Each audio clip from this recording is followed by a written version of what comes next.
morning. It's just come out to dawn, 7 o'clock in the morning here in Fort Myers Beach rather. Fort Myers Beach over there. And I am just getting ready to weigh anchor and head down to Key West, which is down there. Should take a couple of days. So life jacket with PLB ready to go. Harness and jack lines are there, so I'm securely attached when we head to open sea. So I've plugged my predict wind route into the chart plotter. So now I'm going to weigh anchor. First thing to do is to disconnect the snubber, pull in the excess chain up to the chain hook there, pull this away.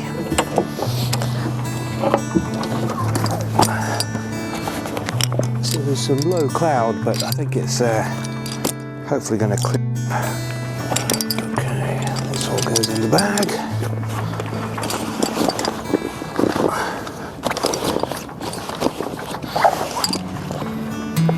Bag just clips on here.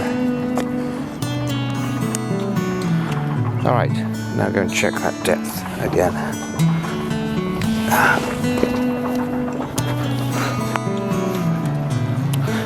It should be about 5 or 6 feet. Yep, 5'9". Alright. Now I haul in the anchor. That's the bottom, here it comes. Yeah, just leave it right there. Chain off. A little bit of sand, not too much. Okay, now we head off and get moving. Point in roughly the right direction. Get the engine going. I just want to get on my track from coming in. Once I've done that, set the heading, engage pilot, just stick a couple across. Alright, 6'8". I think I'm good now to head back up to the anchor and put it away, tied on.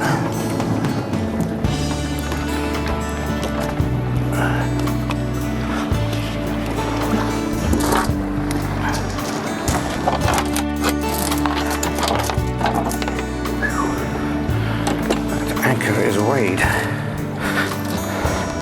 Alright.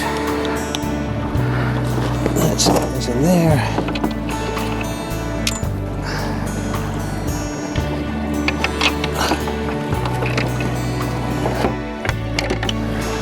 Anchor locker secure.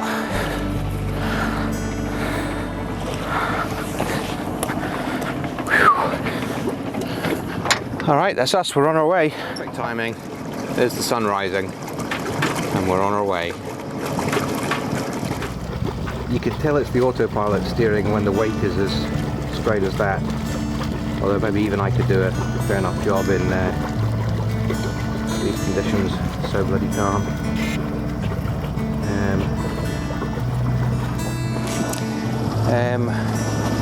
Engine temperature was running a little hot, a bit concerning.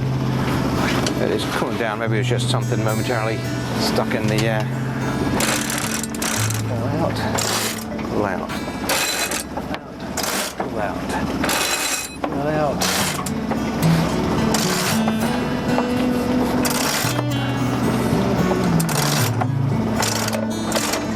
Okay, fully unfurled.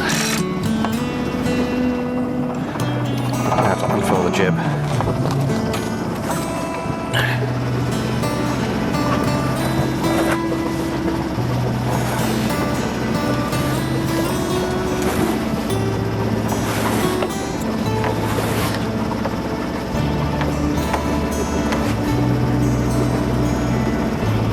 And so now I'm going to trim the sails a little bit. There's not much I can do really with such light winds. I'm just going to pull the main sheet in. A minute.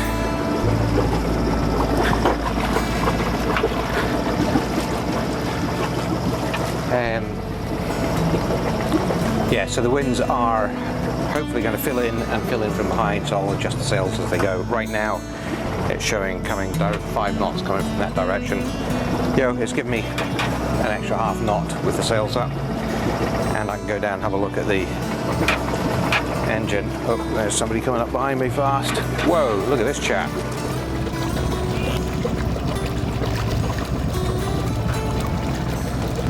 Might be some kind of ferry, I don't know, big boat. US Express, and I bet he gets there a long time before I do. Yeah, he said he was going 33.9 knots, roughly 10 times my speed. I'm expected to take 34 hours, so 10 times my speed will take 3.5 hours. That's probably the way to go if you're in a hurry. I have to keep my eyes open for these little buggers, or the bleeps, for these little things. There's another one up there that hopefully I'll miss, particularly while I've got the engine on, but even without it, it's pretty, if you get one of those wrapped around the keel, it's going to drag and need to get into the water to clear it. I'm not sure if you can really see from here. I'll zoom right in, but there's bloody crab pots everywhere. Crab pot there, crab pot there, pot there. A whole bunch of crap. I've dropped the revs down to 1500. I'm leaving it for a while. I'm just about to go and check the engine temps again. The wind's not quite enough to sail only, so I'm having to motor sail, but it's building, so hopefully it won't be too much longer, but then I'll be able to turn the engine off for a while. When I turn the engine off, then I'll clean the strainer again, refill it, and maybe there's an air block or something in there, so there's just not quite enough water flow. I don't know. Hopefully it's nothing serious. So this is my keeping watch position.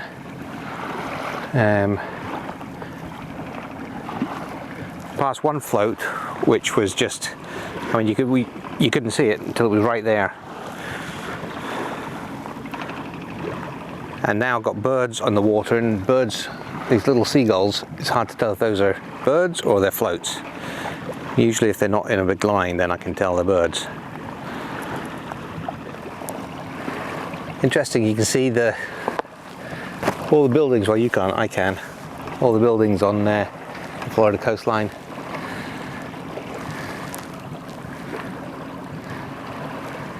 Fading off into the distance, and because I'm a bit worried about the engine temperatures, I'm running at lower revs. But they do seem to be coming down. I just checked again, and it was 155, 138, which is 155 is about right. 138 on the radiator cap is still high, but that typically kind of lags the thermostat temperature reading for some reason. So hopefully that would indicate that whatever was causing the temperature increase might have cleared.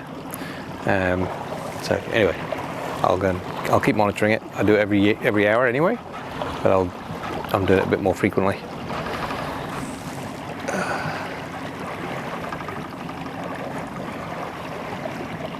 I would dearly love to be able to switch the engine off and just maintain this speed, maybe a smidge faster. It would be so peaceful. But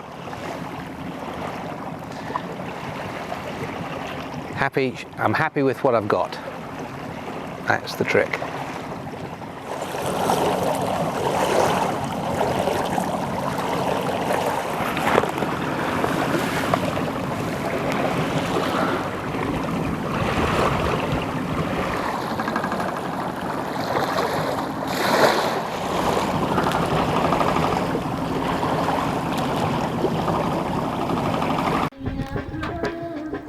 Alright, engine off, sailing, peace and quiet, apart from Sinead O'Connor of course.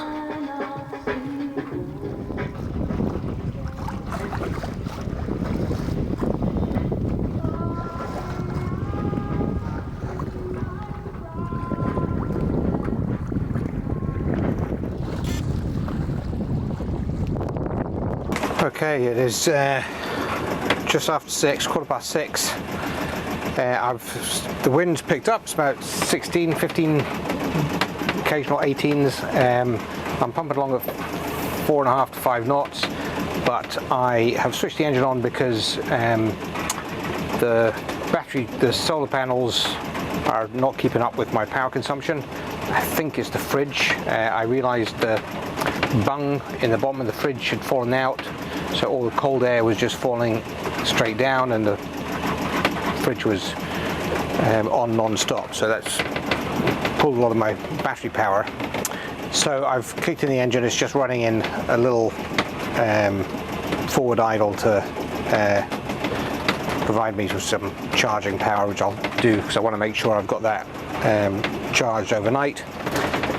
And I wanted to also have it done while I was still light, so I can avoid the crab pots, which there's billions of crab pots here.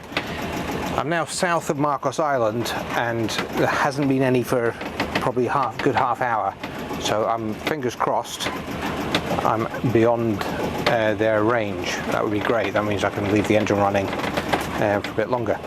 I'm trying to make some tea, well, my dinner rather, so I've got the kettle going. I don't want to boil water in an open pan or anything, and David had a great idea of bringing couscous, which you can boil the water in the kettle and then leave standing.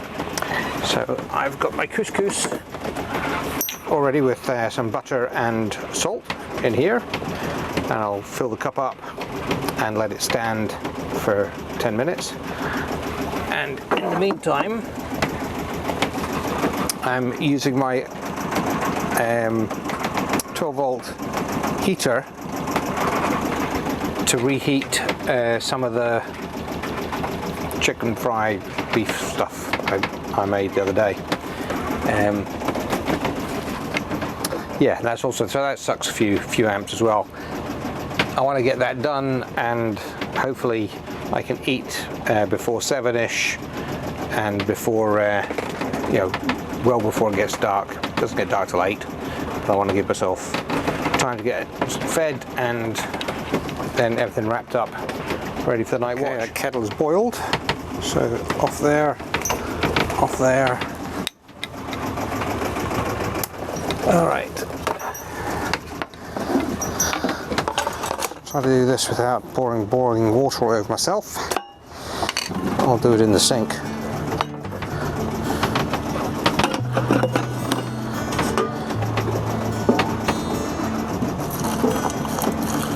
Give it a wee scoosh. Alright, leave it for 10 minutes. Okay, so that's going to be 10 minutes.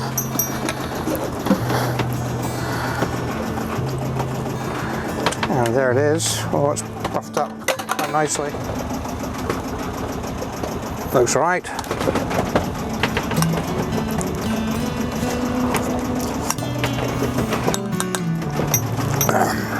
Tastes super.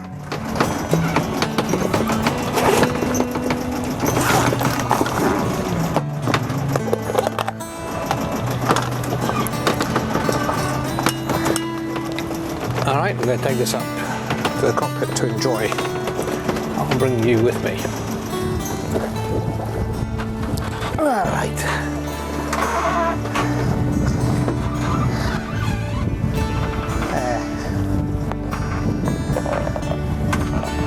I'll hook on after I've had my tea.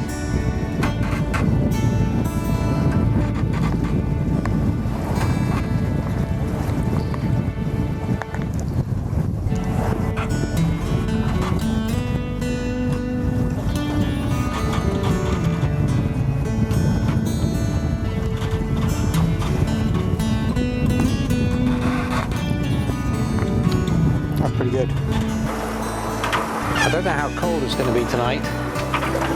We're really reasonably cool with the sundown. Wind is gradually clocking round to the north. Still 14 knots, so pretty much right at what was forecast. So my waypoint's kind of curve round a little bit over the next couple of hours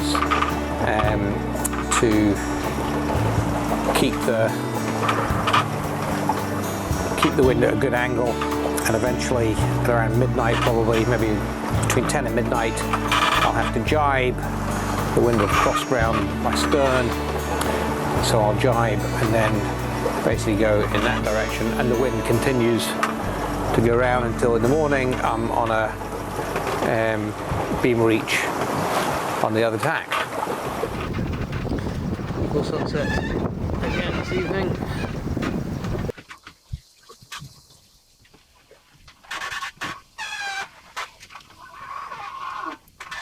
Happy to see the sunrise this morning. That was a super long night.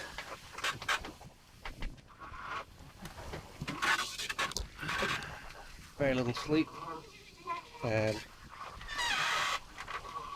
Go into it later, but the wind dropped round late at night. Well, forecast between 10 and midnight, and in the end of about 11:30 when I had to jibe. Fine, no problem. Then as the wind dropped round, it really comes up, and suddenly it was 20, gust of 24, so quickly reefed. I reefed the jib. It was now gusting to 30, so reefed the main quite heavily, and that was great. I was in a good position, moved along nicely, and then the wind kind of really got flaky and started dying down, gusting, and because I had a little sail out, every time it died down, the autopilot would lose position, and so I ended up having a hand steam for quite a while. Yeah, so fun night. Anyway, not too far now, 30 odd miles to go. So the last couple of days, the batteries seem to be draining particularly fast. So I thought maybe, and also the engine temperature is running hot, and the fridge is running all the time. So I thought I had a problem. Well, first of all, I thought there was an issue with the battery, with the engine. I thought it was the fridge. I had the fridge off. Now what? Switch that off now. You know, I just checked the batteries, and the house battery has been running really hot. The one closest to me is an older battery, 2017, and that one was super hot. The other one was warm but not as hot. So I quickly checked, and the fluid seems to be full. It's not as if they've run dry, but I'm wondering if when I used, I did the editing on my laptop the other day, and I was sucking a lot of power for a lot of time, even though I had good solar power to recharge. I think maybe that's damaged the battery, and that's why it's running so hot. Yeah, that's the only thing I can think of, but I'm going to have to replace the battery, I think. Hopefully I'll be able to find one in Key West, and at least try that. It's a couple $100 for a new battery, but there you go. Yeah, that's because right now it's a bit difficult with without two functioning batteries, or without the reserve power. It means the fridge won't stay cold, which is going to put a dampener on my plans, so something I need to get fixed. However, it was working in the past, so there's no reason why it shouldn't work in the future. The only other thing I thought about was, is it to do with the higher ambient temperatures? But it's not that much hotter. So anyway, that's where we're at. Look at that water. Not quite the Bahamas, but we're getting pretty close.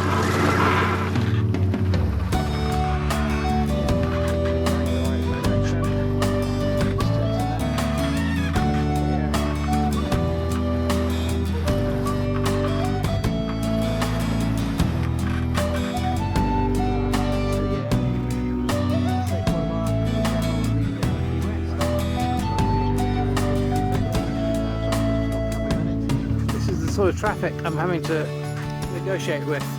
Cruise ships,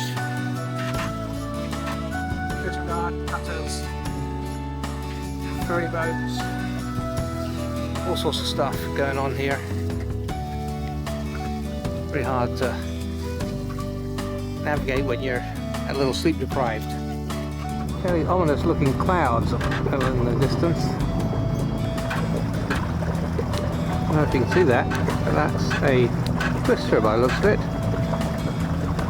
Not touching down. Welcome to the Florida Keys.